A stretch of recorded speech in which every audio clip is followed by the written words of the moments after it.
Sa panahon natin ngayon, nakakatakot na. Unang-una, ang talaga nakakatakot ay yung mga nangyayari sa mundo ngayon na ganyan-ganyan yung pangyayari bago dumating yung judgment ng Diyos sa panahon ni Noah, yung Great Flood, which is talagang it happened, yung Great Flood na yun. Ang mga tao ay naging makasalanan, makasarili.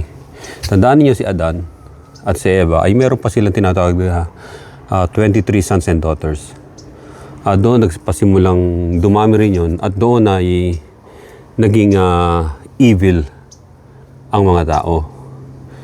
So yung 23 sons and daughters niya na yun, yung iba, yung marami sa kanila, halos lahat yun ay sila yung mga nalahian ng mga Nephilim o Nephilim sa panahon na yun. At yung lahi ni Seth, sila yung mga nagtaguan. Doon lumabas yung sina Noah, tsaka yung tatlong anak niya. So, balit yung ibang mga tao noon ay, I think nagkaroon ng tinatawag na mga kakaiba. Tulad halimbawa, maaring nagkaroon sila ng tinatawag na rare disorder kasi inbreeding yung mga nangyari doon. Hindi natin alam pero maaring ganun.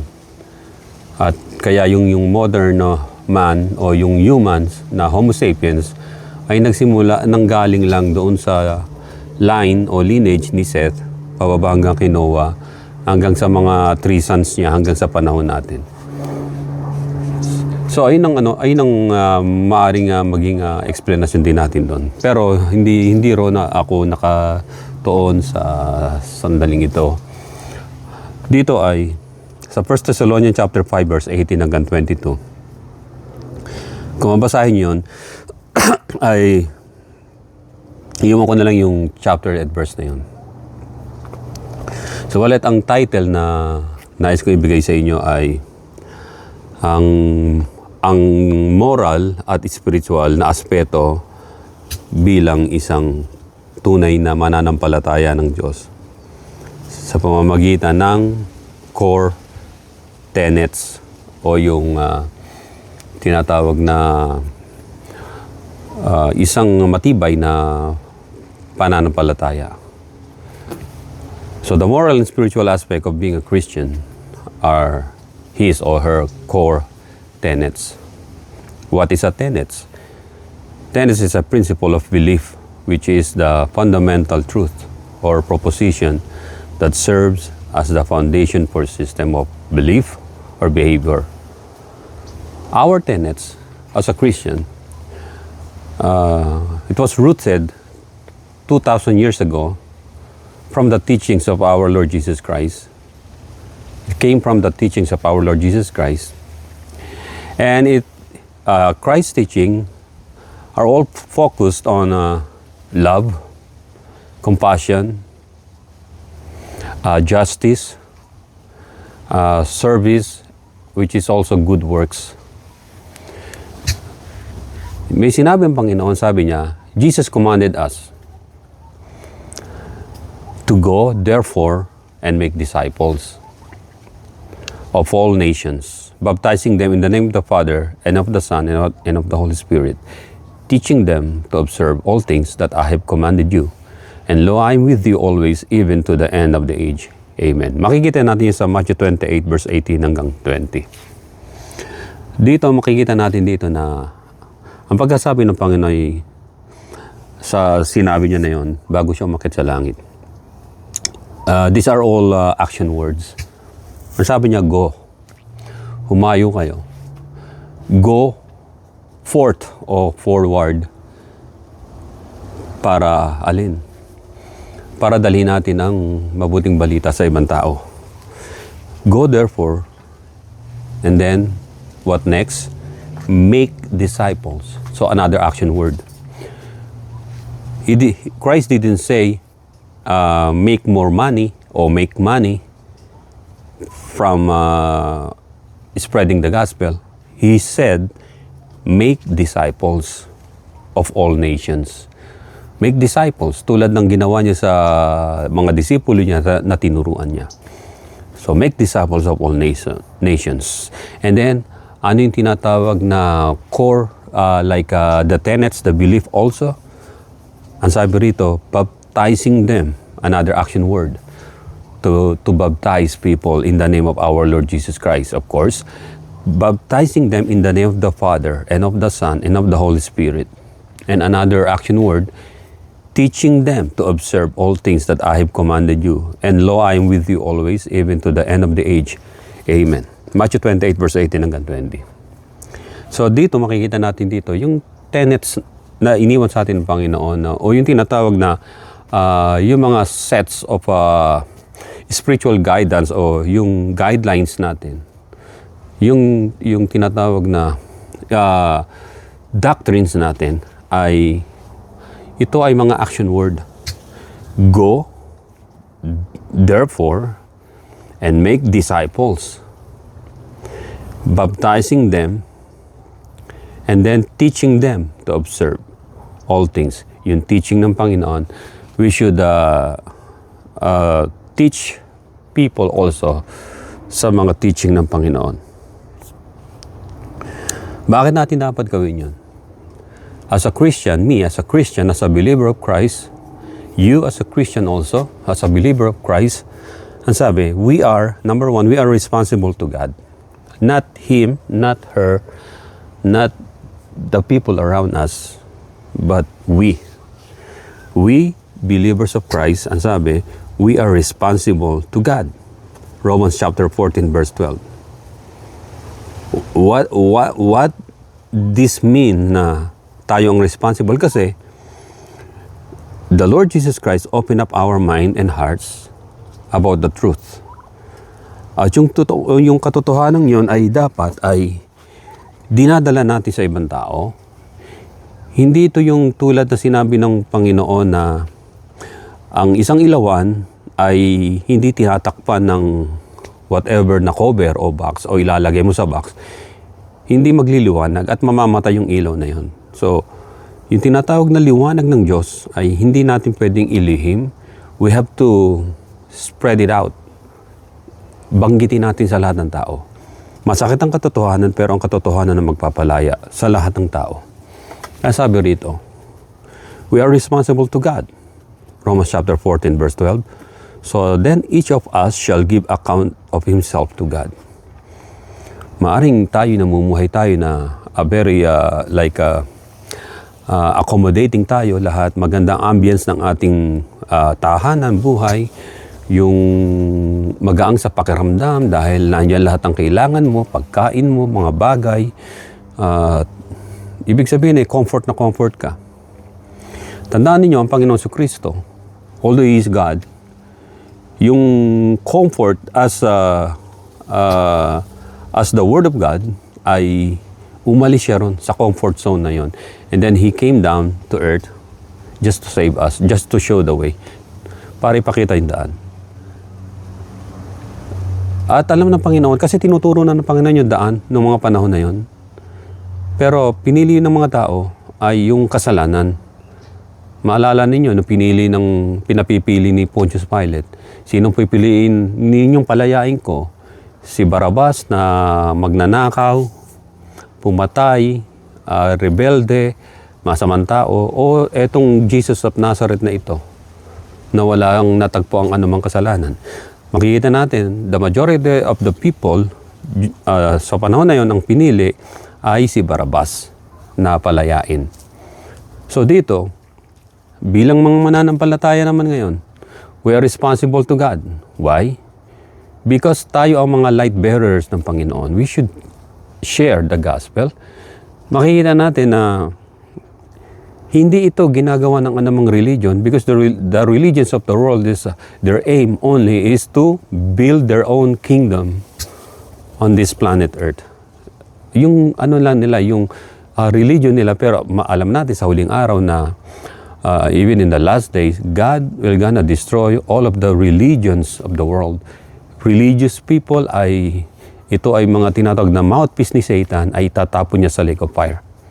Ang kaya sabi rito ng 1 Thessalonians chapter 5 verse 18 hanggang 22. In-itemize niya na ano dapat nating tinatawag na moral and spiritual aspect of being a Christian, o kung ano yung pinaka-core tenets na nasa atin bilang mananampalataya. Sa 1 Thessalonians chapter 5 verse 18, ang sabi, in everything give thanks. And why we should do that? For this is the will of God in Christ Jesus for you. In everything, give thanks. Kahit anumang lahat ng bagay, ipagpasalamat natin. Nakakakain tayo kahit papano, kahit hindi masarap, kahit hindi araw-araw masarap, we have to give thanks to the Lord. Ikalawa, verse 19, ang sabi ng 1 Thessalonians chapter 5 verse 19, do not quench the spirit. The word quench meaning is extinguish a fire. Do not extinguish the Spirit, the fire of the Holy Spirit. Yung alab ng Espiritu Santo sa atin. Kasi ito yung ito yung tinatawag na enrichment sa atin. Binibigyan tayo ng pina-power up tayo ng Diyos sa pamamagitan ng Holy Spirit na siya nagbibigay sa atin ng tinatawag na lakas ng pananampalataya at pagtitiwala sa Diyos. So, wag natin pighatiin o ipighati o gawing malungkot ang Espiritu ng Diyos sa atin. Do not extinguish the fire. Yung fire of like giving service for our Lord na yung kahit konting panahon mo ay gamitin mo sa Kanya na purihin siya, sambahin siya, magpasalamat ka, umawit ka, magbasa ka ng Biblia at ipahayag mo ang salita ng Diyos sa iba rin. O yung pag-asa sa mga nawawalan ng pag-asa. So yung tinatawag na do not quench the Spirit of God. Sa verse 20, sabi rito, do not despise prophecies. Wag daw natin na, alam niyo ba ibig sabihin ng despise? Dini-despise yung parang minamaliit. Yung parang minamata yung prophecy ng Biblia. We're talking about the prophecy in the Bible. Do not despise prophecies. What's that mean para sa atin? Sabi ng Proverbs chapter 30 verse 6, do not add to his words sa Bible, lest he rebuke you. Sino magre-rebuke? Ang Diyos. Rebuke meaning to strike you or to punish you. Lest he rebuke you and you be found a liar. At mapapatunayan ka na ikaw ay sinungaling sa mga nagdi-despise sa prophecy o sa mga lahat ng nakasaad na mga sinalita ng Diyos sa Biblia. Ayon sa Proverbs chapter 30 verse 6. And there is a final warning also for despising the prophecy of God. At sabi ng Revelation chapter 22 verse 18 hanggang 19, if anyone adds to this thing, God will add to him the plagues that are written in this book. Yung mga sumpa ay mangyayari sa isang tao na nag-despise ng mga hula sa Biblia. If anyone takes away from the words of the book of this prophecy, God shall take away his part from the book of life, from the holy city, and from the things which are written in this book. Ang sino man daw ang mag-alis ng mga salita mula sa aklat na ito, sa prophecy ng Diyos, ay aalisin niya ang bahagi sa aklat ng buhay. Kung sinasabi ng Biblia na si Jesucristo, ang Panginoon Jesucristo, He is a fully God and fully man, huwag ninyong alisin ang kanyang pagiging fully God. Sapagkat darating ang tinatawag na plagues or anumang mga plagues na written on this book dito sa Bible. At kapag ang pagkakilala mo lang kay Kristo ay Diyos at inalis mo yung pagiging tao niya, dahil nagkataong tao, ay kasama ka rin sa aalisin sa buhay na walang hanggan. Sapagkat malinaw na si Jesucristo ay Diyos na nagkataong tao. Kaya meron siyang tinatawag na divine, yung divine nature niya at yung human nature niya nung magkataong tao. Nagdwell sa kanyang body na siyang templo, na siyang body na salita na nagkatawang tao na naging Jesucristo, yung nature na yon. Kaya hindi natin pwedeng alisin ng isa sa dalawa na yon na kanyang nature na nandun sa kanyang katawan as the Savior of the world. Sa verse 21 naman din ng the same ng 1 Thessalonians chapter 5 verse 21, ang sabi, test all things. Subukan yung lahat ng bagay. Paano natin masusubukan ng lahat ng bagay? We're talking about the spiritual matters or spiritual things. Kung isa nangangaral siya, ang kanyang intensyon ay lokohin kayo o i-scam kayo, fraudulent, para manguha ng pera, mangolekta ng pera at sasabihin na pagagalingin kayo, ipapanalangin kayo at kayo gagaling at dapat mag-donate kayo. Ang sabi, test all things. Hold fast what is good. Manatili po tayo kung saan yung tinatawag na totoo at mabuti.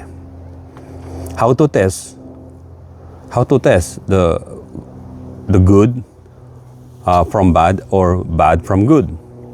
And what to test? Ano yung itetest natin?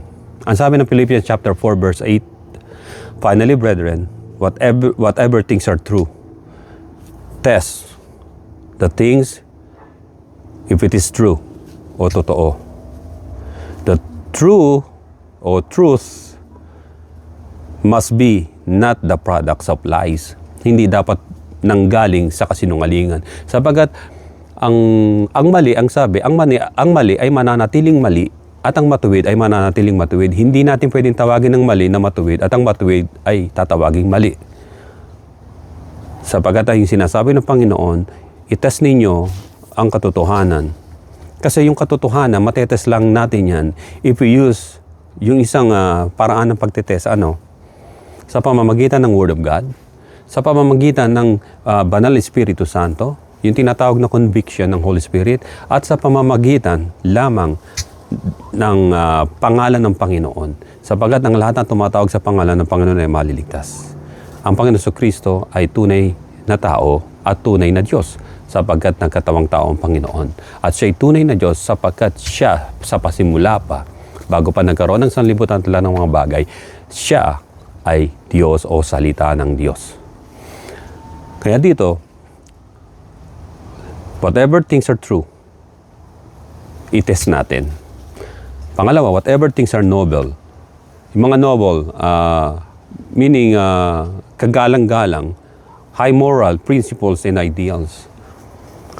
Kung ang mga bagay na sinasabi ng isang tao, especially ng nangangaral, ay totoo, malalaman natin yan kung ang kanyang pamumuhay ay ugma sa sinasabi niya. Halimbawa, nangangaral sila ng salita ng Diyos, subalit nagnanakaw naman sa gobyerno, nambubulsa ng pera ng bayan. At maraming ganyan.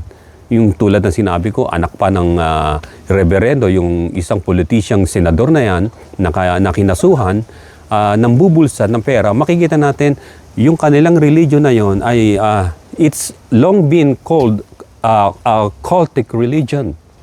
Marami na silang yung pinakatatay nila na nag-found ng religion na yon, yung sinasabi ng mga tao na JIL, which is JIL talaga, ay nag-prophecy yan at he failed many times. Na sinabi niya na panahon pa ni Fidel Ramos yun, ng presidente, na in 2015, something like that, ang Philippines ay magiging American Asia at magiging maunlad at mayaman. Subalit hindi nangyari. Pag ang isang tao nag-prophecy at ito'y sumablay o pumaltos, ang kanyang prophecy ay ibig sabihin ay false prophet. At hindi lang yon, ay nakipag-isa siya kay Kibuloy, na leader ng KOJC, na siya ngayong most wanted sa FBI, at siya ngayon ay nakakulong at i-extradite na doon sa Amerika at hindi na makakatakas yun doon. Tulad ng mga religious leaders o mga cultic religion na mga nahuli na ng FBI noon. Dito makikita natin na yung leader na yon na sinasabi ko ng JIL is greedy for power. He wants to run for as president. He lost twice or many times. At yung mga pamilya niya ay nagraran ng mga political office doon sa lugar nila sa Bulacan. At makikita natin what for. Kung tinawag ka ng Diyos sa pangangaral na salita ng Diyos, ay dapat you have to give your life preaching the Word of God, the love of God. Kaya makikita natin dito, yung mga anak niya involved sa nakawan at yung isang panganay na anak niya involved sa murder na may pinatay na isang Philippine Army sa paglalagay lang ng mga political banner doon sa mga street. At nagkaroon lang ng tinatawag na whitewash kaso nagkalagayan. So makikita natin dito, ganito ba ang tunay na leader? Hindi. Sapagat all of the religions of the world ay uhubaran ng Diyos. Aalisin ng Diyos yung mga concealment nila. I-reveal ng Diyos yan sa huling araw. At ngayon na yung huling araw na yun. Kaya dito, kapag noble ang isang tao, karapat dapat, meron siyang high moral principles. Hindi siya magnanakaw. At hindi siya magsisinungaling. Sapagkat ang pagnanakaw ay sasabihin niya na hindi siya nagnakaw sapagkat siya ay nagsisinungaling. At sino ang pinagmumula ng tinatawag na pagnanakaw at pagsisinungaling? Sino ang author nito? Alam niyo ba kung sino? Natural si Satanas. Sapagkat maliwanag ang sabi ng Biblia na Jesus said sa John 10:10, ang sabi, the thief, which is the devil or Satan or Lucifer, does not come except to steal, magnakaw, and to kill, pumatay. Makikita natin nandun sa mga anak ng false prophet na yon, yung dalawang ito kagad steal, nagnakaw ng multi-million of pesos at almost close to a billion, and to kill, nag-murder yung isang kuya niya, and to destroy. Ano ngayon? Dinidestroy ngayon yung buhay ng mga tao doon dahil nakipagkuntsabahan sa tinatawag na yung fake at yung tinatawag na scam na flood control. Na-destroy yung buhay ng mga tao sa Bulacan. Nabaha sila, mga bahay nila, lubog sa baha until now. At to destroy ang sabi, gawain nila yun ng thief. Ay, sino yung thief? Si devil na si Satan. Pero ang sabi ng Panginoon ay, have come that they may have life and that they may have it more abundantly. Yung mga sinira ng magnanakaw na yun, yung mga ninakawan na yun, yung mga pinatay, yung mga minurder ng magnanakaw o ng devil at yung nag-destroy sa mga buhay ng mga tao, mga Pilipino, dumating ang Panginoon, naparito siya para kayo bigyan naman ng buhay at masaganang buhay sa pamamagitan niya. Kaya hinuhubaran na ng Panginoon ang evil, the evil of politics sa Pilipinas. Tinatanggal, yung stronghold ni Satan, binabagsak na ng Panginoon para makita natin na ito pala ang matinding ginawa ng mga taong ito na nagpagamit kay Satanas. Kasama na nagpagamit sa mga religious leader na yon, na mga cultic religion na nagsasama-sama sila sa tinatawag na kadiliman at wala isa man sa kanila ang nagpapahayag na at kinukundina ang tinatawag na flood control scam at yung mga politicians na involved doon sa grand theft na yon ng pondo ng bayan sa Pilipinas. Kaya dito, ika-4, itetest daw natin whatever things are pure. Alam natin na ang Diyos ay pure and holy. Sa kanyang salita, ang kanyang mga ginawa, ang kanyang mga pangako, at ang kanyang tinatawag na prophecy o yung mga darating na mga bagay are all pure. At kapag tayo ay pure sa Panginoon, dahil we receive Jesus Christ as our Lord, God, and Savior, na siyang tunay na banal na tagapagligtas natin, na siya lamang ang banal na tagapagligtas natin. So, i-test din natin if it is pure. Tulad ng honey, di ba? Matetest natin ang isang nabili nating honey kung ito'y puro ay ano. Malalaman natin kapag ito'y puro kapag tinikman na natin. At malalaman din natin kung galing lang ito sa tinatawag na meron tinatawag na fancy na honey. Ang ginagawa nila sa mga honeybees ay kinukulong lang nila sa isang parang malaking net nila, hindi nakakatakas yun doon. Pagkatapos noon, lalagyan lang nila ng mga tubig na may asukal yung mga iniinom nila. Ang tawag doon, fancy honey. fake.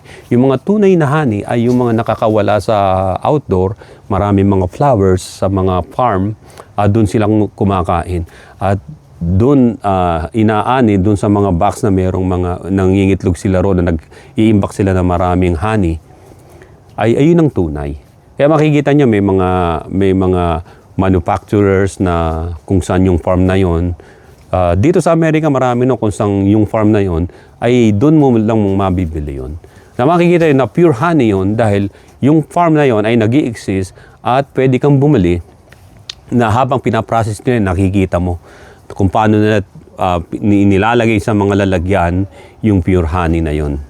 So balit yung mga makikita natin na sinlinaw na iba ang kulay, parang maputlang brown, ayun ay hindi pure honey. Ayun ay fancy honey na nanggaling lamang sa mga hindi sa nature kundi sa mga asukal lamang na hinalo sa tubig at ikinakain ng mga honeybee. So dito makikita natin ay katulad. Kung naghahanap tayo ng pure, alam natin ang pure ay ang Panginoon Kristo. His word is pure. His word is true. At whatever things are good report, suriin daw natin yun, itest natin. Kung isang tao sinasabi niya may good report siya, malalaman natin if we search for the truth. Kapag sinearch nyo, kaya yung mga politician na nagnanakaw, you search their lifestyle, their ansabaron yung salin. I-search ninyo yun. Kapag yung salin na nilagay nila sa pagdideklara nila ng salin ay hindi ugma sa klase ng pamumuhay nila, nanloloko po yun. Kaya dapat i-search natin kung may good report nga ang isang tao o ang isang mangangaral, kung may good report nga. Ang good report, ang ibig sabihin niyan, clear, concise, accurate, and well presented with accurate evidence to support its points. Yung good report na yun. Kapag may nangangaral na ang sinasabi niya ay kakaiba at hindi ang para maligtas ang isang tao, kundi para kayo kuwaan ng pera, para kayo ay linlangin at sila'y magpayaman sa pamamagitan ng pangangaral ng ikapu, tithes and offering, ayun ay tinatawag na kinakailangan malaman ninyo kung mayroong ng good report ang isang nangangaral na yun sapagkat kayo po ay kakwartahan lamang at uubusin nila pati ang mga ari-arian ninyo, pati ang lupain ninyo ay gagapangin nila dahan-dahan nyo sapagkat sila ay hindi nga po sa Panginoon. Walang good report. Philippians 4:9. Kaya sabi rito ni Apostol Pablo sa mga taga-Philippians, the things which you learn and receive and heard and saw in me, this do, and the God of peace will be with you. Malakas ang loob niya sabihin na kung anong nakita niyo sa akin, kung anong narinig niyo sa akin, mga teaching, sabi ni Apostol Pablo, ay gawin niyo ito at sa inyo ang Diyos ng kapayapaan. Si Apostol Pablo hindi nanghingi ng tithes and offering, hindi nangaral. Hindi siya nang abuso ng mga mananampalataya at siya hindi niya inasahan ng mga mananampalataya at naging pabigat sa kanila at hindi siya naging palamunin ng kanilang mga kapatiran. No? Sa halip nagtrabaho siya, he used his own hands na kumita para pantustos niya sa kanyang sarili at saka pagmi-ministry niya. Kaya sabi, kung gagawin niyo ito, ang God of peace ay sa inyo. 1 Thessalonians chapter 5 verse 22. Last but not least, ang sabi ng 5:22 ng 1 Thessalonians, para magkaroon tayo ng tinatawag na yung moral and spiritual aspects of being Christians, ito ay ang core tenets natin. Ang sabi rito sa huli sa 1 Thessalonians 5:22, abstain from every form of evil. Umiwas kayo, lumayo kayo, tanggihan ninyo ang anumang anyo ng kasamaan. Kapag kayo binibigyan ng suhol, huwag ninyong tanggapin at lumayo kayo. Use that bribery against that person or against that corporation or against that man and sue him. Isue nyo siya sa rule of law. At anumang mga tinatawag na every form of evil, tinutukso ka halimbawa, ikaw ay meron ka ng asawa, tinutukso ka pa ng ibang babae, at nagpapakita sa iyo ng tinatawag na mga motibo, ikaw na tao na merong maayos na katinuan, ay dapat maalaman mo na ang sabi ng Biblia, abstain from every form of evil. Kung natetem ka na mangupit ng pera at nakikita mo nandiyan lang ikaw empleyado, isa kang cash register employee, ay ang sabi ng Biblia, abstain from every form of evil. 1 Thessalonians 5:22. What is abstention o to abstain? Abstain is also restrain oneself from thinking, doing, and enjoying to do something opposite to God's principle and teachings. Kinakailangan mag-abstain tayo kasi opposite yun sa principle ng Diyos at sa mga aral niya, sa teachings niya. Kinakailangan pag nakakita tayo ng any form of evil, umalis na po tayo dyan. Huwag na po tayo maka-usyoso o makipag-umpukan o yung kopong-kopong doon sa mga grupo na alam ninyo na hindi gagawa ng mabuti, ay kayo po'y madadamay. Marami pong ganyan na yung isang tao ay hindi naman siya masamang tao, subalit sumama siya sa isang grupo, yung mga grupo pala ng mga hold-upper, sa Pilipinas, nabalita ko rin yun. Sumama lang siya kasi kakilala siya, inaya lang, okay, samama kami, sakay pupunta. Doon may pupunta lang yung pala ng hold-up na, at nung magkabarilan, yung isang wala namang kaalam-alam ay namatay. So paano natin ma-justify ito? Sapagkat unang-una, pag alam mong isang tao ay hindi mo namang kilala, huwag ka sasama. Abstain from any form of evil. Halimbawa, ikaw, nag-iisa ka lang.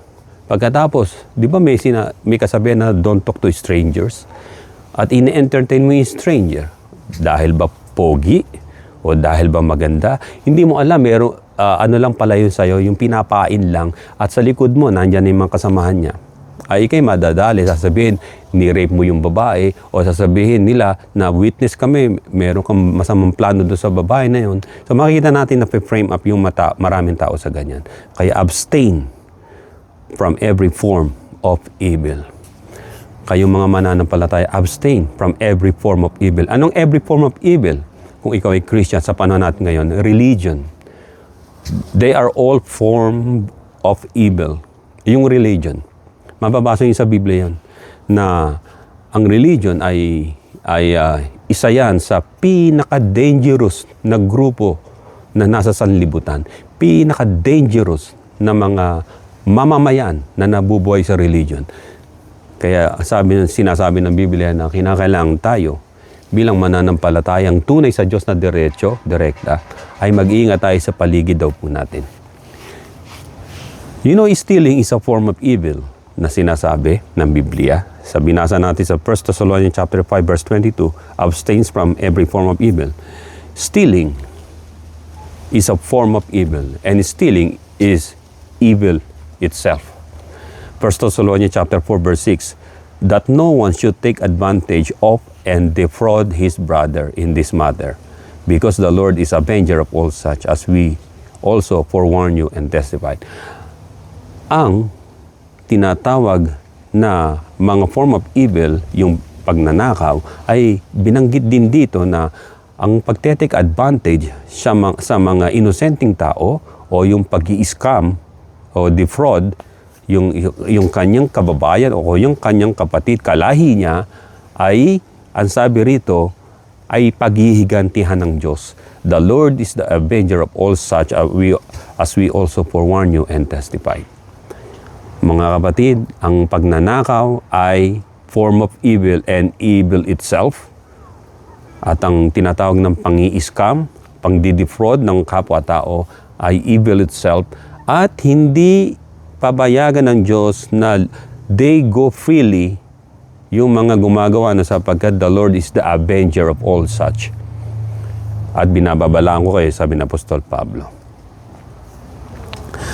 Sa mga tunay na mananampalataya ng Panginoon, the true believers of Christ, tayo mga tunay na nananampalataya sa Panginoon at hindi gumagawa ng mga pinagbabawal o mga warning ng Diyos tulad sa mga nabasa natin, tayo mga tunay na believers. Ang sabi rito, we will enter His gates.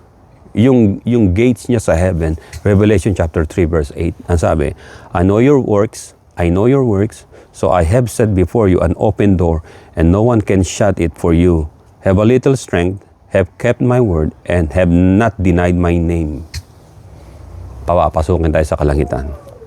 Matthew 7:21, kahit yung ibang tao na tumatawag sa Panginoon, Panginoon, o nag-hallelujah, kumakanta, umaawit din, nag-hallelujah, miyembro ng mga religion na yun, yung mga cultic religion ngayon, na ang mga miyembro ay kahit nasa politiko pa o mga politician na mga simaron o yung mga mandurugas, mga dorobo, ang sabi ng Biblia rito, kahit na sila ay tumatawag daw sa Panginoon, ang sabi, Matthew 7:21, not everyone who says to me, Lord, Lord, shall enter the kingdom of heaven, but only he who does the will of my Father in heaven. What is God's will for us? Ang sabi ng John 6:40, and this is the will of the Father. This is the will of Him who sent me, Jesus Christ said, that everyone who sees the Son, who sees Him, o makilala siya, and believes in Him, may have everlasting life, and I will raise him up at the last day. Si Jesus Christ, ang will pala ng Diyos para sa atin ay makilala natin siya, at ang will ng Panginoon ay buhayin ng Panginoon sa Kristo ang mga nanalig sa Kanya sa huling araw. Yun ang God's will. The God the Father's will for us is to believe in our Lord Jesus Christ. John chapter 6 verse 29. Kaya sabi, believe in Him whom He sent. Yun ang will. Ang will ng Diyos sa iyo ay manalig ka kay Kristo na Kanyang bugtong na anak, na Siyang tagapamagitan lamang. Hindi ka pakikinggan ng Diyos Ama kung si Yesu Kristo ay hindi mo kilala. Sapagkat si Yesu Kristo lamang ang siyang daan, katotohanan at ang buhay. At wala makakaparoon sa Ama kahit sa panalangin, kahit sa mataimtim ninyong pagdadasal, kundi sa pamamagitan lamang ni Kristo.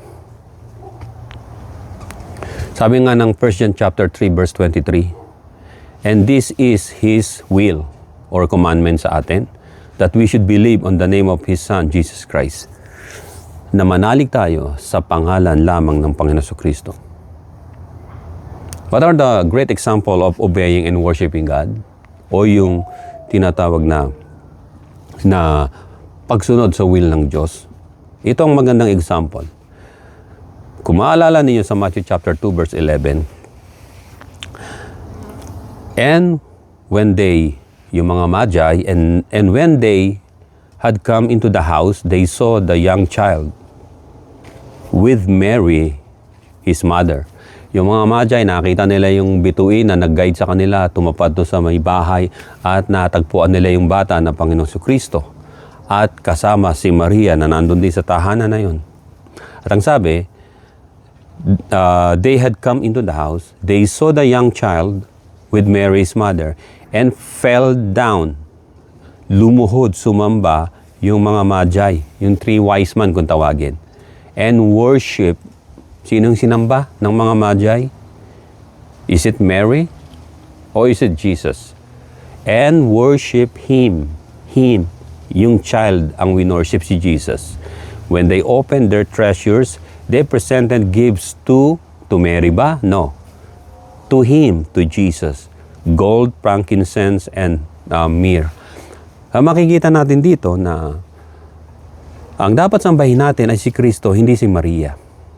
Sinamba ng wise man, si Yesu Kristo nating Panginoon, inopera nila ng gold, frankincense, at myrrh.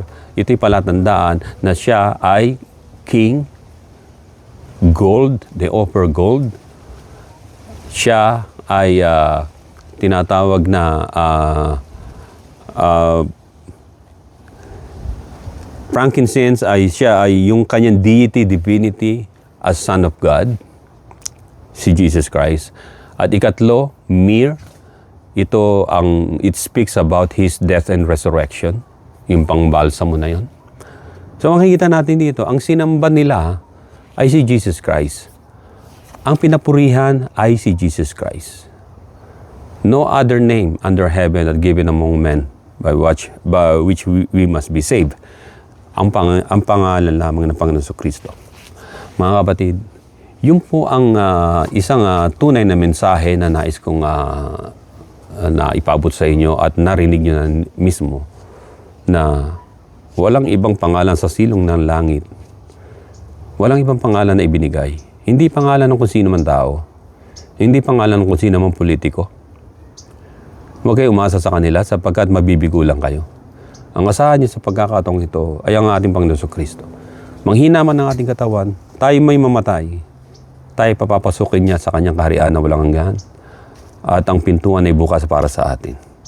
Marami pong salamat sa inyong lahat. Ito pong inyong kapatid sa pananampalataya na si Brother John ng Crayoke, pananampalataya at katotohanan.